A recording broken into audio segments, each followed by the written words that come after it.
44 օրյա պատերազմը իմ համար ոնց որ մի երկար օր ա տևել։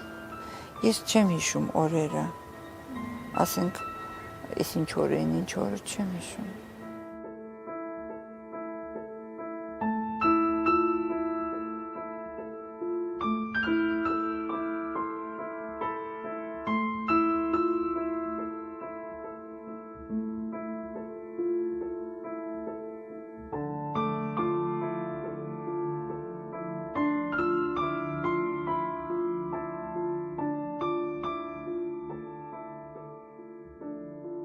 Քսանյոթի առավոտը ես պետք է ժամ 6-ին վեր կենայի ու այդ ձենից արթնանում եմ, ես տեսնում եմ, որ 7:15-ա թե 20-ա, վայ ասում եմ, ես ուշ եմ վեր կենում, այսքան գործը երբ պետք է հասցնեմ, ես չեմ հասկանում, որ ինչից եմ արթնացել։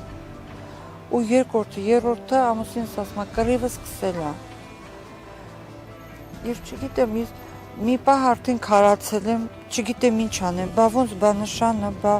հյուրերը եկել են, միտեղ տուն են վարձել Ստեփանակերտում, որ իրենք էլ հաջորդ օրը 5-ին պետք է մեր տանը լինեին։ Ես դեռ մտածում եմ, որ բայց սեղանը ոնց եմ գցելու, բայց ոնց եմ անելու, ես պետք է գնամ հոսպիտալ հիմա, բա ոնց ես հասցնեմ, իսկ թվում է թե սաղ պետք է անեմ այդքանը, շոկի մեջ։ Ու մեկ էլ պես է զանգում է, որ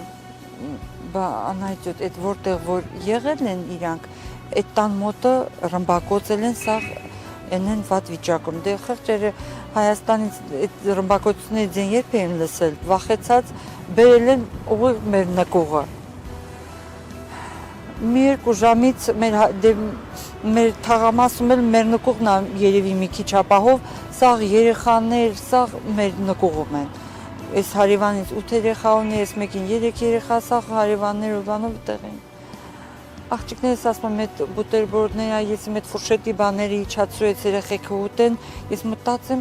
տեսնեմ ինչ ենք անելու, ինչ պետք է անենք։ Ամուսինս ասում է, ինչ որ այա վերևում այդ ինչ որ բան պատրաստ կա էլ, ինչ կա, շուշուտ սեղանդիր, կանգնած մի բաժակ բան խմենք, այս մարդկանց հետ ուղարկենք,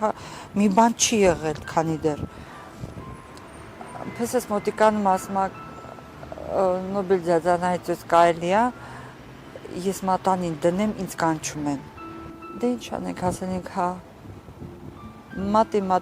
մատանին դրել է, մի բաժակ կես, մի կում կոնյակը խմել, գնացել Ֆիզուլի ամենաթեժ մարտերը, ամենավատ տեղերը և հրաշքով փրկվել է այդ ամեն ինչից։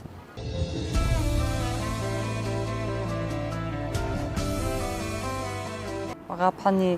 ուսումնարան ավարտելուց հետո աշխատել եմ Ռուսաստանում, ծնողներս ընդեղ էին, ընտանեկան պայմաններից լինելով աշխատել եմ Պենզա քաղաքում և շատ գոհ եմ իմ փորձը ստանալու համար, որից հետո տեղափոխվել եմ Ստեփանակերտի քաղաքային պոլիկլինիկա, շատ լավ տարիներ էին ու իմ տեղափոխվելու հետ միասին սկսվեց Արցախյան շարժումը։ Ընկերուհիս Արևիկա, ինքն էլ ինձ հետ միասին Արևիկ Անդալյանը ասել է, նուտա դավայ գնանք հոսպիտալ ա բացվում, գնանք հոսպիտալ։ 92 թվականի փետրվարից սկսած մենք սկսել ենք այդ գործը բացելու գործը։ Մատրասները բերում էինք Ռոդոմից, ծննդատնի մատրասները, ամեն մի տեղից լամպը մի նկողից, ես իմ սեղանը մի ուրիշ տեղից, նաև Հայաստանից ուղարկել էին օպերացիոնի կոմպլեկտներ էլ ա եղել, որ յուղոտ հլա մենք ենք լվացել դասավորել։ Սենց ամեն մի բան մի տեղից եմ, որ ասում է ծիտը, որ բույն ա սարքում, ամեն մի շյուղ մի տեղից բերել ենք հոսպիտալ ենք սարքել։ Ինձ թվում է, որ վիրավորը մտել է հոսպիտալ, պիտի առողջանա, պիտի չմահանա։ Ես այդ ձևեի նախատրամադրված առաջի զոհավոր սեղանին, օպերացիոն սեղանին եղել եմ, ես ահավոր ստրես եմ ապրել ու լացել եմ բարձր։ Զորի Բալայանը եկել է, սենց գրկել ասում է,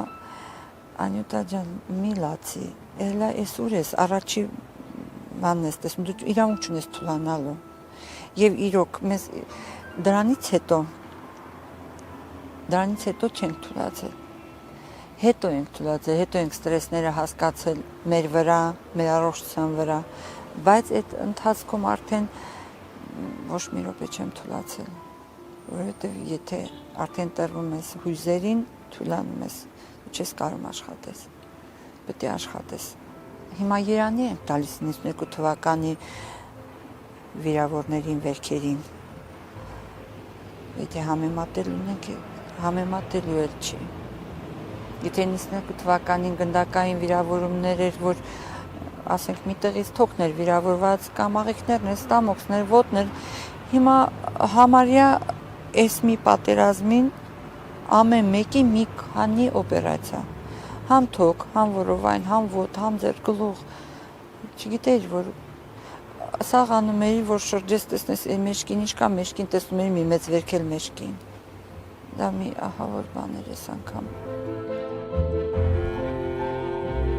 Շատերը հիշում են, որ իմ համար սկսվել է մի երկար, անվերջանալի, դժվար օր, ահավոր օր։ Մի երկու օրով բաց էին թողնում, ասեն գնան երեխաներին տեսնեն գան,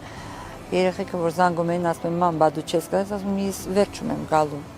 որ հաղթանակով եմ գալու ես։ Աշխատում էինք, այնքան որ այս մի օպերացիան պրծնում էր, միջև դուրս էր գալիս կարող ասկի մի բաժակ թեյել չխմեիր, անցներ հաջորդ, այդ կարևոր չէ, անցներ հաջորդ օպերացիայի ու գործիքները լվանալ կա, սաղ սենց կանվերի նման արդեն ռոբոտացված անում էինք։ Սեղանից համիջապես ուղարկում էինք Գորիս, անմիջապես սեղանից հիվանդին, եթե շատ ծանր էր կարող է մի երկու ժամ ապարատի տակ թողնեինք միջև անեստեզիոլոգը իրավունք տար, որ կարելի է տեղափոխել։ Իհարկե, եթե խաղաղ պայմաններում լիներ, իհարկե չէր կարելի այդպիսի հիվանդներին տեղափոխել, բայց ճար չկար, տեղ չունեինք, այդտեղ Ստեփանակերտում չէին պահում վիրավորներին, իսկ այդ ռմբակոծությունների տակ պետք է չէ պահել, էլի։ Ամսի 8-ին գնացել եմ Երևան, 10-ին հետ եմ եկել։ 7-ի երեկոյան եմ գնացել, 7-8 իմ համար երևի տևել է մի 10 օր։ Ինձ թվաց է ես մի 10 օր արդեն կտրված եմ Ղարաբաղից, այդ օր ու կեսը։ Այդ 42 օր այնքան չեմ վատ տարել, ինչքան այդ 1.5 օրը, որ ես ճանապարհին եմ եղել։ Մենք իրավունք չունենք, եթե պարտենք, դա չի նշանակում, որ պարտվել ենք ու վերջ։ Պետք է ապրենք ու ամուր ապրենք, Արցախցու վայել ապրենք։